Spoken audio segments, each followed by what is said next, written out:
Good day, everyone.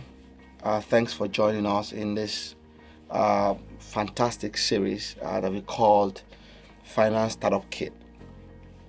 And why did we decide to put together, series of models for startups? It's simply because we believe that every business entrepreneurship decision has financial implication. And after 13 years of finance experience, I've noticed that we've seen so many businesses who have made some great mistakes financially, either in the decision making, in the setup, or even in deal negotiation, that really has come to either bite them, hunt them, or even kill them. And we believe that it's very important that we give African businesses and global businesses at large the right tool for them to be able to actually start out from a place of knowledge of all the ingredients that they need to have for them to be able to launch out a business and build a successful business. And that is why, of course, we have come up with this model to help put a finance spin in every business functionalities. And we will start by looking at what you should have, what you should know before you start a business. As we know, we have different type of businesses, different types of business, multi-complex business structures, especially this day and age. But we'll just be concentrating on three types that we think is simple enough for us to then spin off on pretty much every other type of business. We'll be looking at the merchandise type of business where you buy, you sell at a premium, at a cost, or as a cost plus. We'll be looking at the value add business where you buy inputs, improve them, add value to them, and sell them as output at a premium. And of course, we'll be now be looking at majorly the type of business that is driving the big markets today, technology business, technology solutions. We'll be looking at what you should know before you start a technology startup. For now, we'll start with the merchandise business, which involves you buying and selling. What should you know before you go into a merchandise business? Of course, you'll discover that whatever merchandise business you want to go into today, there must have been probably a whole lot of people that have actually been playing in that space for a while before you. And one thing you would then notice is that, of course, the success rate or the success distribution is going to be different from one person to another person. And the question you then ask is, why is this? It might just be a coincidence, or it is, maybe a calculated effort or an intended effort to be more by the most successful ones to be deliberately successful by maybe taking into consideration or by taking all this kind of advice that we're going to give you today in an unstructured way. But of course, it makes more sense for you to have it handy and understand what moves the profitability in a merchandise business.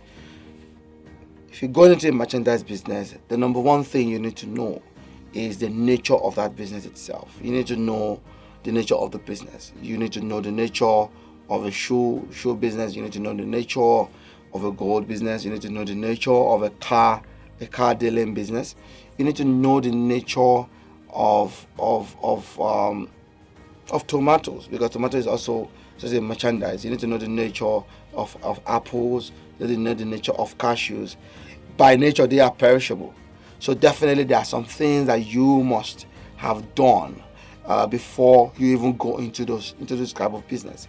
And by knowing the nature, you will then be able to understand what other processes you must or should have put in place before you even go into them. When you know the nature, then that will inform other business decisions that you make. Now, and in making those decisions as well, you also need to know what the best fit decision is. For example, you need to know the logistic, structure of that business.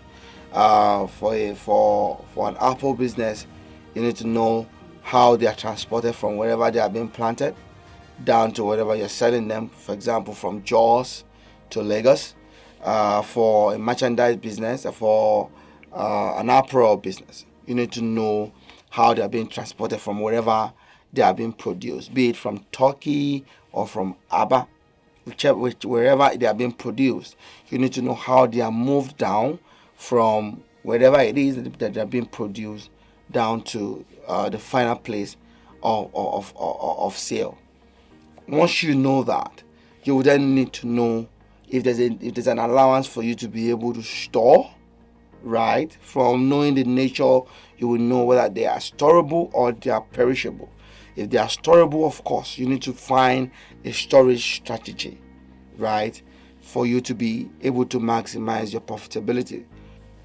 And for perishable goods, automatically, if you go into a perishable item, for example, that means that purchasing those items should actually be the last line of your action. The first line of action should be you being able to secure your customers, be it the aggregators that are going to buy it and distribute it to the final seller, or if you have a distribution network where through which you can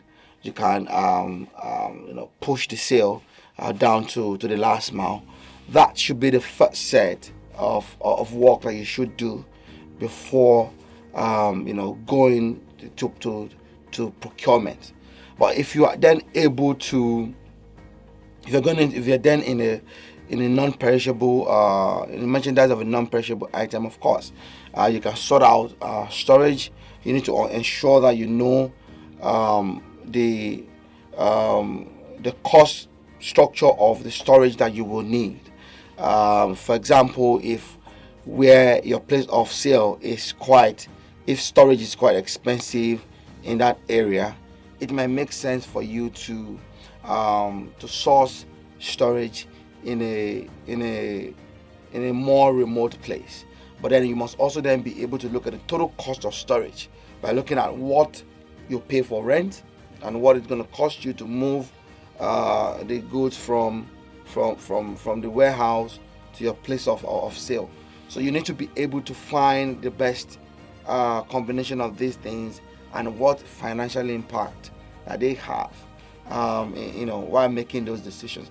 And that is why finance is very, very important to whatever type of business you want to go into at all, because all your business decisions, they all have financial implication that then have direct impact on how much money you make, which has direct impact on how well you're able to then grow the business, which is quite important, because it is very important that you start at ground zero, and within maybe 2 to 3 years you're able to move to maybe to level 100.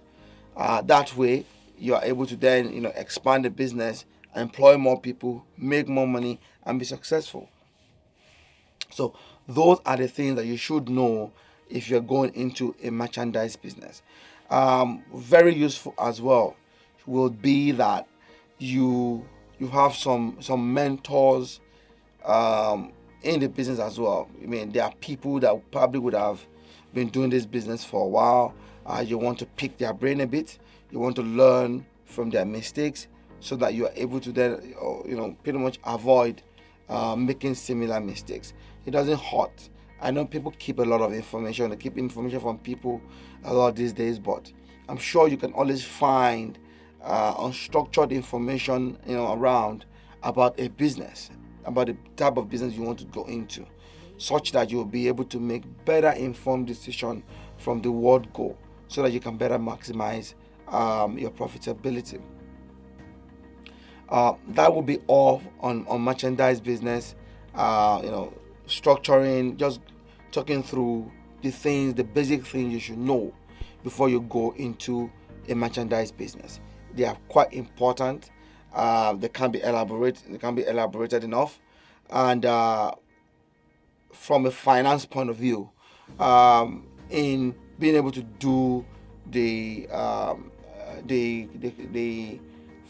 analysis around what decision works and what decision does not work. Like, e.g., for example, whether you should get a warehouse outside your place of sale, right, and then ship and then transport them to your place of sale on as needed basis, versus you getting another way. But very impactful decisions that goes a long way in helping you save a whole lot of cost and adding, then transferring that cost savings to your profitability and the growth of your business.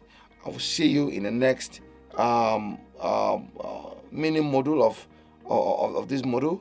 But before we meet again, bye for now.